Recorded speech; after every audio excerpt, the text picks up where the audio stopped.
Friends, life in Bhiwandi में आप सभी का स्वागत है। इस वक्त हम खड़े हैं भिवंडी निज़ामपुर शहर महानगर पालिका में। आज यहां पर एक प्रेस कॉन्फ्रेंस ली गई थी जिसमें भिवंडी निज़ामपुर शहर महानगर पालिका के कमिश्नर अनमोल सागर और उसी के साथ साथ भिवंडी जोन 2 के डीसीपी वो भी मौजूद थे। यहां पर प्रेस कॉन्फ्रेंस में चुनाव को लेकर काफ़ी अहम बातें हुई है। जिस तरह से मैं शुरुआत में आपको बता दूं कि इसमें क्या क्या बातें हुई है और आगे आप बाइट में भी सुनेंगे। जिस तरह से अनमोल सागर ने प्रेस कॉन्फ्रेंस में पूरी जानकारी दी कि डेट, टाइमिंग, फॉर्म भरने की जो डेट है, टाइमिंग है, उसके बारे में चर्चा हुई और आरओ ऑफिसर कितने हैं और आरओ ऑफिसर कौन कौन से विभाग में कौन कौन है, इसकी डिटेल दी गई। इसके साथ साथ मेरे पीछे जो आप देखेंगे खिड़की योजना दिख रहा होगा आपको, इस योजना के बारे में बताया गया। एक खिड़की एक योजना इस तरह का वहाँ पे बताया गया। पोलिंग टाइम फैसिलिटी, यानी जो जिस टाइम पोलिंग होगी उस टाइम क्या क्या फैसिलिटीज़ मिलने वाली है, जिस तरह से व्हील चेयर है, इस तरह का पानी पीने का इंतज़ाम, टॉयलेट बाथरूम का, इस तरह का इंतज़ाम जो है वो फैसिलिटीज़ के बारे में बताया गया। इसी के साथ साथ जब डीसीपी श्रीकांत भुराटे ने वो प्रेस कॉन्फ्रेंस में आए, उन्होंने भी कई जानकारी दी। जिस तरह से भिवंडी के 7 एंट्रेंस पे उन्होंने एक कड़ी नाकाबंदी की है चुनाव को लेकर, जिस तरह से, और उसके साथ साथ वो और क्या शहर के लिए और सुरक्षा के लिए और क्या क्या इंतज़ाम किया है, इस पूरी प्रेस कॉन्फ्रेंस में क्या जानकारी है देखिए इस रिपोर्ट में। महानगरपालिकेमध्ये मनापासून स्वागत आहे। आपल्याला माहित आहे स्टेट इलेक्शन कमिशननी महानगरपालिकेच्या निवडणुकीबाबत घोषणा केली होती। त्याच्या अनुषंगाने आज आपण इथे एक पत्रकार परिषद घेत आहोत। त्याच्यामध्ये आपण वेगवेगळी इम्पॉर्टंट माहिती आपल्याला सांगणार आहोत। त्याचबरोबर पोलीस डिपार्टमेंटची जी वेगळी आणि महत्त्वाची माहिती आहे ते डीसीपी साहेब स्वतः सांगणार आहे। मी आपल्याला शेड्यूल पासून सुरुवात करतो। आपला पहिला शेड्यूल होता आयुक्त महानगरपालिका यांनी निवडणूक कार्यक्रमाची सूचना शासन राजपत्र व किमान 2 स्थानिक वृत्तपत्रात प्रसिद्ध करण्याची तारीख जे 18 डिसेंबर होती, गुरुवार।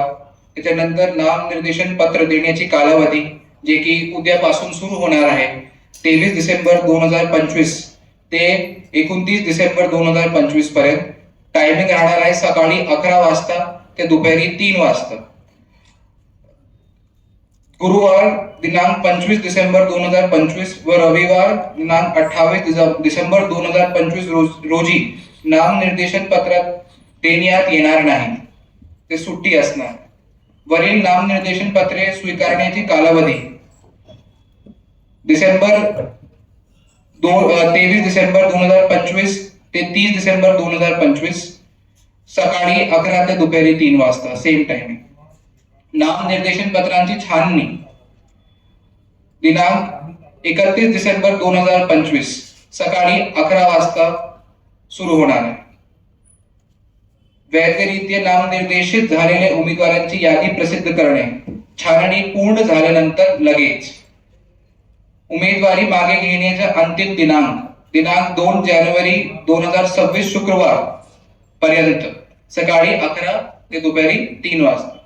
निवडणूक चिन्ह नेमून देण्याचा दिनांक 3 जानेवारी 2026 शनिवार सकाळी 11 वाजतापासून। अंतिमरित्या निवडणूक लढवणाऱ्या उमेदवारांची यादी प्रसिद्ध करणे, दिनांक 3 जानेवारी 2026। आवश्यक असल्यास मतदानाचा दिनांक 15 जानेवारी 2026 सकाळी 7:30 ते संध्याकाळी 5:30 पर्यंत। मतमोजणी व निकाल जाहीर करण्याचे दिनांक 16 जानेवारी 2026 सकाळी 10 वाजल्यापासून। शासन राजपत्रात निकाल प्रसिद्ध करणे, दिनांक 19 जानेवारी 2026 सोमवार पर्यंत।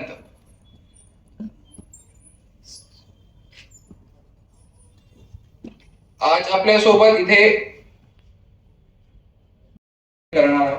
आरओ 1 आहे शशिकांत गायकवाड, जे उपजिल्हाधिकारी रोहियो ठाणे म्हणून कार्यरत आहेत। त्यांना नेमून दिलेले प्रभाग आहेत 3, 4 आणि 10। आरओ 2 श्रीमती हर्षलता गेडाम, उपजिल्हाधिकारी रोहियो रत्नागिरी, त्यांचे प्रभाग आहेत 9, 11 आणि 12। आरओ 3 आहे स्वरूप कंकाळ, जे की उपजिल्हाधिकारी तथा सक्षम अधिकारी धारावी पुनर्विकास प्रकल्प झोपडपट्टी पुनर्विकास प्राधिकरण मुंबई म्हणून कार्यरत आहेत. त्यांच्याकडे जे प्रभाग आहेत 13, 14, 15 आणि 16. आरोप 4 आहे गोविंद खामकर, जे की गट विकास अधिकारी आहे भिवंडीचे. त्यांच्याकडे प्रभाग आहे 17, 21, 22 आणि 23. आरोप 5 आहे इजाज अहमद शारिक मसलत, ते मुख्य कार्यकारी अधिकारी सामान्य प्रशासन जिल्हा परिषद पालघर. त्यांच्याकडे नेमून दिलेले प्रभाग आहे 18, 19 आणि 20. आरोप 6 श्री अमित सानप उपविभागीय अधिकारी भिवंडी. त्यांच्याकडे नेमून दिलेले प्रभाग आहे 1, 6 आणि 7. आरोप 7 आहे महेश हरिश्चंद्रे उपजिल्हाधिकारी भूसंपादन जिल्हाधिकारी मुंबई शहर. त्यांचे प्रभाग आहेत 2, 5 आणि 8. हे आपले टोटल 7 आरओ ऑफिसर्स आहेत.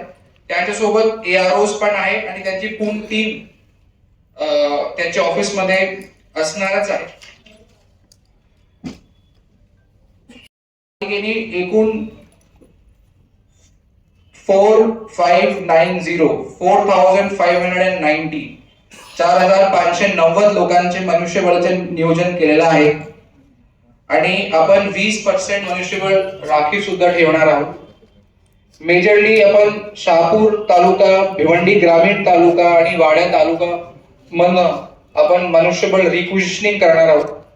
हे सगळं स्टाफ मेजरली पीआरओ म्हणून, PO1, PO2, PO3 शिपाई म्हणून आणि झोनल ऑफिसर म्हणून आपण वापरणार आहोत. आदर्श आचार संहिताचे प्रमुख ऍडिशनल म्युनिसिपल कमिशनर 1 विठ्ठल टाके आहेत. आपण MCC साठी त्याच्यामध्ये एक FST फ्लाइंग स्क्वॉड टीम ज्याला आपण म्हणतो आचारसंहिता भरारी पथक, ते टोटल 6 पथक असणार आहे. VVT म्हणजे व्हिडिओ व्ह्यूइंग टीम, त्याचे 6 पथक असणार आहे.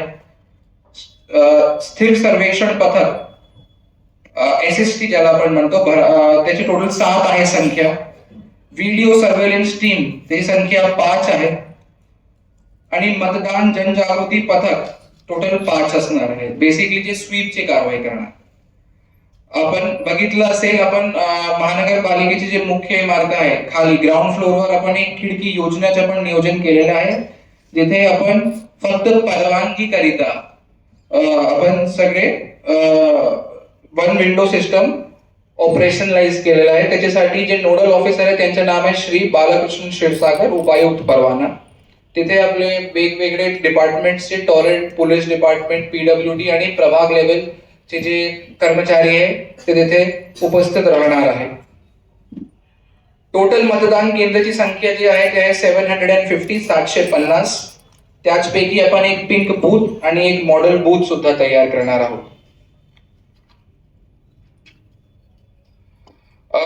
आपल्याला माहित असेल की महापालिकेच्या जेव्हा निवडणूक होतो तेव्हा एक आपल्याला वोटरसाठी एक वेगळी प्रक्रिया राबवावी लागते त्याच्यामध्ये, कारण की ते वन टाइम प्रेस करून वोटिंग होत नाही. त्याला 4 वेळेला डिफरंट कॅन्डिडेट्सला वोट करावा लागतो, कारण की एक वॉर्डात 4 हे असतात पॅनल.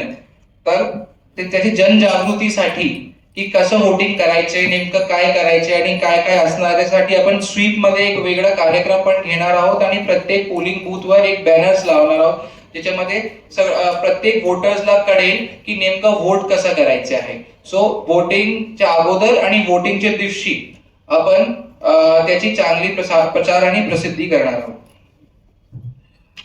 नेक्स्ट मी पोलिंग बूथ बद्दल थोडंसं आपल्याला माहिती देऊ इच्छितो. आपण 750 पोलिंग बूथ्स मध्ये AMF चं काम आता सध्या करत आहोत.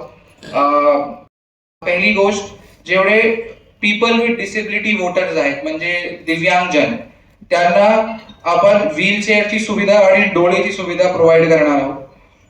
त्याचबरोबर ड्रिंकिंग वॉटरची फॅसिलिटी प्रत्येक पोलिंग बूथवर असणार आहे. जिथे जिथे वॉशरूम अवेलेबल आहे ते दुरुस्त करून आणि साफ आणि स्वच्छ करून आपण ठेवणार आहोत आणि जिथे जिथे वॉशरूम्स उपलब्ध नसेल तिथे आपण मोबाईल टॉयलेट्स प्रोव्हाइड करणार. जिथे पोर्च किंवा कुठल्याही प्रकारची शेडची व्यवस्था नसेल तिथे आपण एक मंडप टाकून सावलीची व्यवस्था सुद्धा करणार आहोत. त्याचबरोबर प्रत्येक बूथवर first aid box, first aid kit राहणार आहे आणि एक मेडिकल टीम ज्याच्यामध्ये MOH medical officers stand by वर राहणार आहे. आपण BJP हॉस्पिटल आणि IGM हॉस्पिटलला एक लेटर सुद्धा देणार की तुम्ही डॉक्टर्स किंवा एक बेड्स जर काही एमर्जन्सी भासली आपल्याला किंवा लागली तर इमिडिएट केअर देता येईल, त्याच्यासाठी आपण एक वेगळं नियोजन सुद्धा करणार आहोत.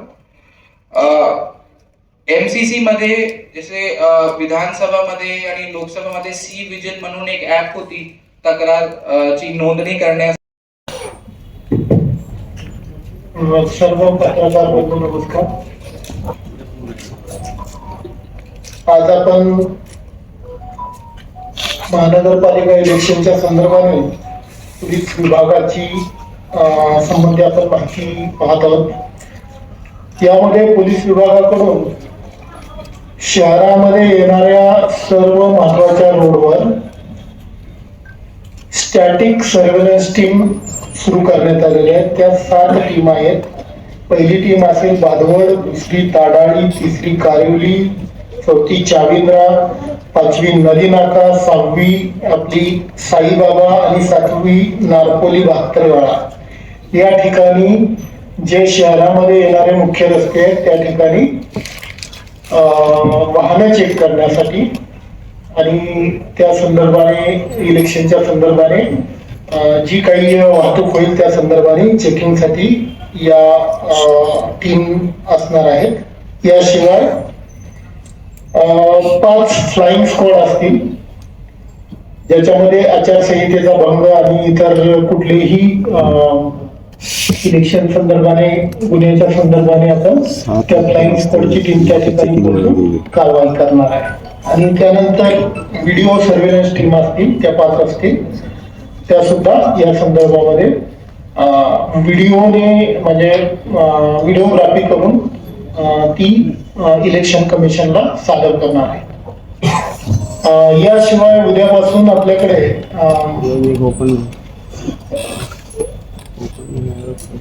जी काय म्हणतो आपण नॉमिनेशन सुरू होईल त्याच्याकरिता योग्य बंदोबस्त लावलेला आहे. त्याच्यामध्ये एक महत्वाची जी सूचना आहे की ज्याच्यामध्ये 100 मीटरच्या आत वाहनं अलाव केली जाणार नाही आहेत आणि कुठलंही वाहन आहे ते 100 मीटरच्या बाहेर थांबेल आणि